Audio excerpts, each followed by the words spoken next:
بيكم اعزائي المشاهدين في حلقه جديده من برنامجكم الكوره مع ميجا. ماتشين جامدين جدا النهارده في الدوري العام المصري. الاهلي ينفرد بالصداره بالثلاثه، وقطار الزمالك يعود بخيبه الامل من اسوان. اهلا بيكم اصحابي وحبايبي بيتفرجوا على الحلقات بتاعتي. قبل ما اخش على الماتشات بتاع النهارده، خلاص بقينا 1000 مشترك، بس عاوزين نزود المشاهدات شويه. يا ريت تشير الفيديو على اي من منصات التواصل الاجتماعي وتكمل الفيديو للاخر. النهارده كان الزمالك بيلعب اسوان، وكان النادي الاهلي بيلعب بيراميدز. الزمالك بيحشد جماهيره من امس في قطار مستاجر بالكامل لجماهير نادي الزمالك دعما للفريق، وكانت حاجه كويسه جدا من مجلس اداره نادي الزمالك وفكره كويسه جدا. ولكن قطار الزمالك راح وجه بخيبه الامل. فريق نادي الزمالك اداء ولا اسوأ النهارده، خسر 2-1 من اسوان، وكان ممكن يخسر 3 و4. فيريرا كل ماتش بيعمل تأليفة من عنده ويضيف إضافة كده ملهاش أي معنى، ومش كل مرة تسلم الجرة.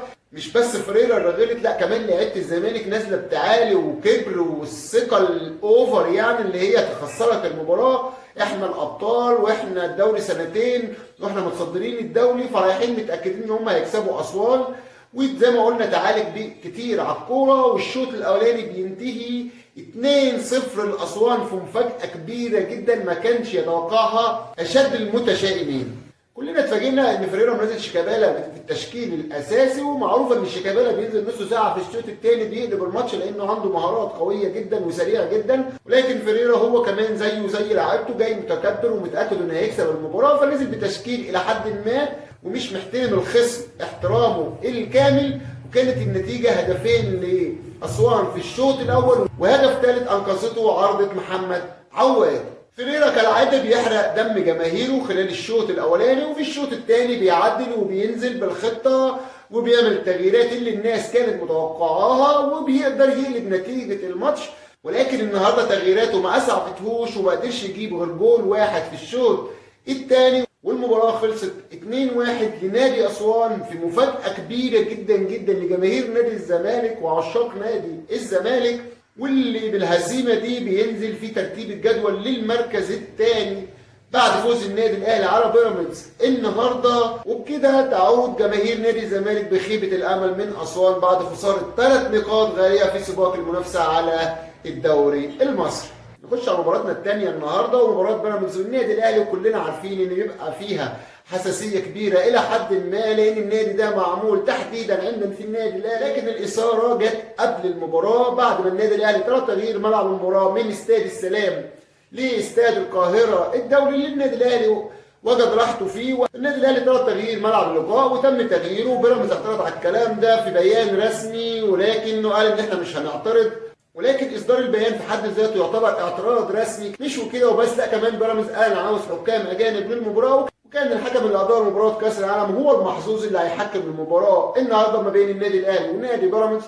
وبدات المباراه سريعا باستحواذ كامل للنادي الاهلي لمده تقريبا 15 دقيقه، ولكن دون بناء هجمات حقيقيه، حتى جاءت الدقيقه 19 وحاله تراخي من بيراميدز وصاروخ من عمرو السوليه يسكن شباك احمد الشناوي، وكان الهدف الاول للنادي الاهلي. وبعد الهدف ده بيراميدز استحوذ استحواذ كامل على المباراه، وكأن لعيبه النادي الاهلي اكتفت بالهدف ده خلال الشوط الاول، وده اللي خلاهم يتراجعوا جدا جدا في الاداء ويحاولوا يقفلوا نص الملعب بتاعهم، وخصوصا المنطقه اللي قدام منطقه الجزاء، ومنع نادي بيراميدز من انه يشكل خطوره. صحيح نادي بيراميدز كان مستحوذ على المباراه، ولكن دون بناء هجمه حقيقيه يقدر من خلالها يجيب هدف في النادي الاهلي. وانتهى الشوط الاول 1-0 زي ما قلنا بتسديده عمرو السوليه. وبدا الشوط الثاني كما انتهى الشوط الاول استحواذ كامل من بيراميدز وتنظيم دفاعي جيد من النادي الاهلي مع الاعتماد على الهجمات المرتده.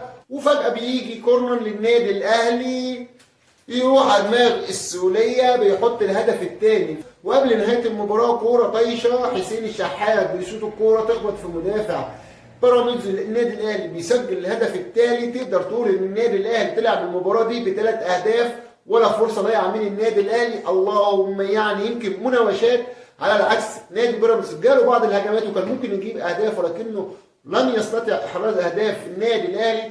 مباراه كبيره تكتيكيا وخصوصا من الناحيه الدفاعيه للنادي الاهلي، ومباراة عشوائية لبيراميدز اللي بيعتمد في الأساس على الاستحواذ، إنه يسحب فريق الأهلي لحد ال 18 بتاعته وبعدين يعمل الكورة الطولية اللي بتعدي نص الملعب اللي يقدر من خلالها يسجل أهداف. ولكن النادي الأهلي كان واعي على النقطة دي بطريقة كبيرة جدا، ومنع نادي بيراميدز من إنه يوصل لمرمى محمد الشناوي، وخلصت المباراة 3-0 ليعتلي النادي الأهلي صدارة المسابقة برصيد 27 نقطة و15 هدف و11 مباراة. يليه نادي الزمالك 24 نقطة و15 هدف مثل النادي الأهلي تماما و11 مباراة.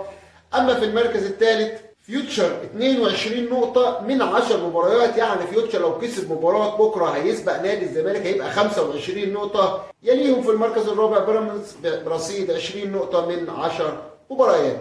أما بالنسبة لصراع الهبوط فده صراع يعني الواحد مستاء منه جدا نظرا لوجود نادي الاسماعيلي في المركز الاخير برصيد 6 نقاط من 10 مباريات. قبليه على طول حرس الحدود في المركز ال 17 7 نقاط من 10 مباريات. وفي المركز 16 الداخليه 8 نقط من 11 مباراه. وفي المركز ال 15 فاركو 8 نقاط من 10 مباريات. شيء سيء جدا انك تلاقي النادي الاسماعيلي بتاريخه العريق يقبع في اخر الجدول برصيد 6 نقاط. اتمنى الحلقه تكون عجبتكم، واشوفكم حلقه قريبه ان شاء الله. كوره مع ميجا.